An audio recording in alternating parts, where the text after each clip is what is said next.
Hello again, friends. I came on here to show you a bit of our garden today that I've started with our kids. It's small, we don't have a lot of stuff, but I just wanted to come on here, show you how it's going. This is almost 2 months of growth, so we kind of tried to label where we planted things. Let me move over here a little bit. So we tried to do the Three Sisters. So the Three Sisters, I guess the original way would be beans, corn, and squash. But instead of beans, we did peas, and instead of squash, we did cucumber. So we were trying out that method just to see how it works. But unfortunately, we have only gotten one pea plant to sprout. It's that one right there in the middle. And all the other spots where we planted them, none of them have sprouted. And I was pretty sure one of them had at one point. But then it is like it's completely vanished. I don't know if something ate it or if it died, like shriveled up or something, but I don't have anything else in my peas growing. So I may go ahead and leave that pea in there and try like a late crop on the beans and try and grow some green beans in here, some pole beans. I was a little disappointed in that. We kind of picked peas because I thought it would be better back here because it's a little bit more shaded. But that's the only one that took. So I don't know why. I don't know if it's soil conditions or temperature when they were germinating or something. And I guarantee you, the moment that I come out here and I start planting something else, then I'm gonna get like doubles popping up because it'll just show up. I've had it where I've planted an entire container of carrots and only like I've had a few sprout, and then the next year randomly like 4 more will sprout on their own from seeds that I had planted before. So who knows what'll happen, but I'm gonna go ahead, I think, and replant in that area, and we'll see what happens. Our wet season's kind of over, so that means I'll actually have to water to get them to sprout, but maybe at least we'll have something in here besides that lone pea plant, because I don't think it'll climb up on all of these corn stalks. So these are all, we've got almost every corn stalk has grown. We didn't get a couple over here.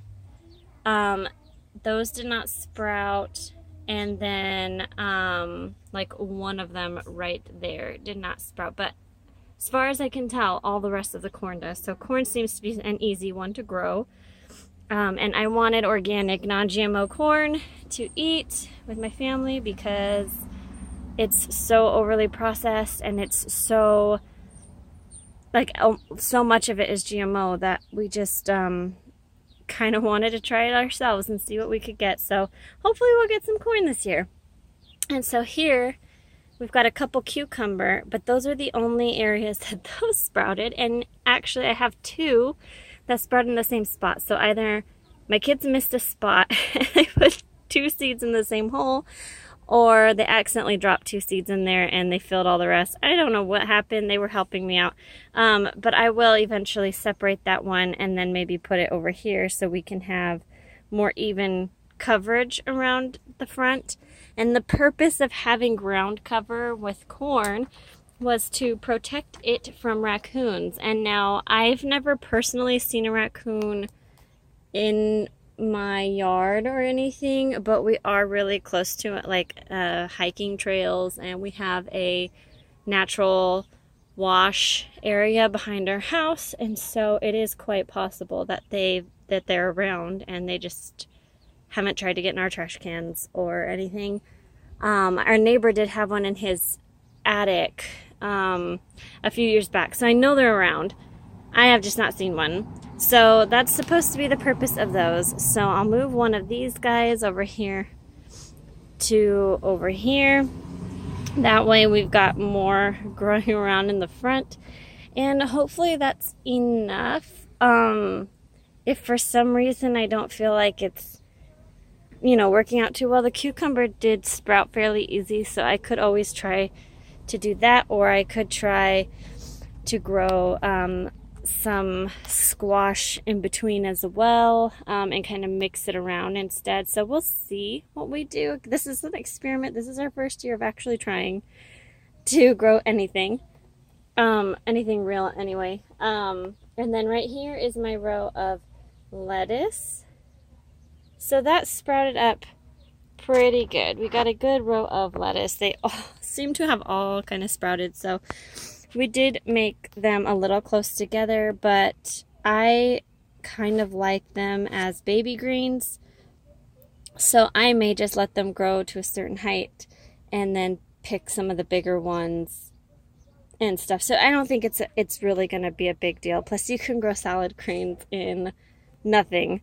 Like, they're super easy and they grow in the smallest containers and they don't need a lot of space. And so if you want something easy, go with greens. You can grow them in the shade, you can grow them, they don't require a lot. So I'm just going to kind of leave mine, and if one or two naturally dies here and there on its own, then that's not a big problem. But they have a lot of space. There's nothing really growing on the other side of them, so they have enough space for their roots to grow out the other way. But I don't expect them to get that deep. But anyway, so this is our little plot that we're trying out. So this is the growth we've got so far in just under 2 months. So I think it's doing pretty well. I'm proud of the corn, at least. The peas need to step it up a bit. But I'll go ahead and just show you the last two things that we've got. Alright, so over here we have our tomato plant all by its lonesome. I do kind of plan on getting more because I know they kind of need each other to help, because most tomato plants need to pollinate each other to grow more tomatoes. So I do plan to get more, I just haven't yet.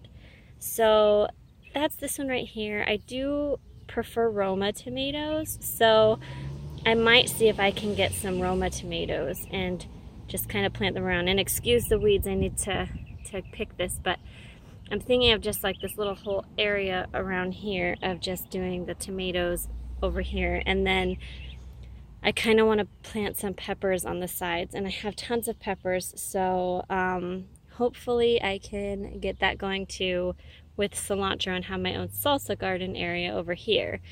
So I know it's getting a little late in the year, but peppers, the ones I had last year, they made it. They lived all summer long, but they didn't grow a lot until the very end of the year, when it started cooling off. And then all of a sudden they started growing like crazy. So that's not what they're supposed to do. They're supposed to be really good warm weather ones, but you know, sometimes I can't tell if it's just our climate or what, but some things just don't follow the directions. So we're gonna try it out. We'll see what happens. I'll keep you guys updated. And then here is the last thing that we've got. Right, so here is the front of our yard where I have, this is a rose bush. It was blooming so pretty, and now all the blooms are dry, so it's getting a new growth in here, so I'm sure it'll be blooming again in a month. But we've got some really pretty like pinkish red flowers on that. But back here is where I planted our little strawberry plants. So something has been eating all my strawberry leaves, but the thing keeps growing, so I don't know what keeps snacking on it. I really didn't know that strawberry leaves were like yummy, because it bypassed the tomato and went straight for the strawberry leaves. So it's actually had more leaves than this, but they got eaten. So I moved it to this area. Maybe it being more open will help, because they were just in little containers before. So I planted them out here. And this dirt we have in the front is really good, because it's actually had its natural like wood chip cover. And so I really would love to do a Back to Eden garden, but excuse me. But sorry guys, I don't know, my throat. But anyway, I would love to do Back to Eden garden, but this is the only area that was already pre-done, and it does take a little bit of work. So I'm kind of trying to just clean up the garden, get through this year, and then in the winter time I want to put a good layer on it over the winter so everything can sit and decay and everything like it's supposed to, and then hopefully next year I can try a real Back to Eden garden. So this is probably the best dirt we have in the whole yard, and it's up in the very front of our yard where, you know, it's probably not as pleasing to the eye to have too many crazy vegetables growing. So I decided to try our little strawberries because they're kind of cute. Strawberry plants are pretty enough, and hopefully being more open up here will keep some of whatever was eating it away. So anyway, thanks for watching. We'll keep you guys updated on anything else we try, and if we continue to grow more things, I'll let you know what we plant. But thanks for watching, and we'll see you guys next time. Bye.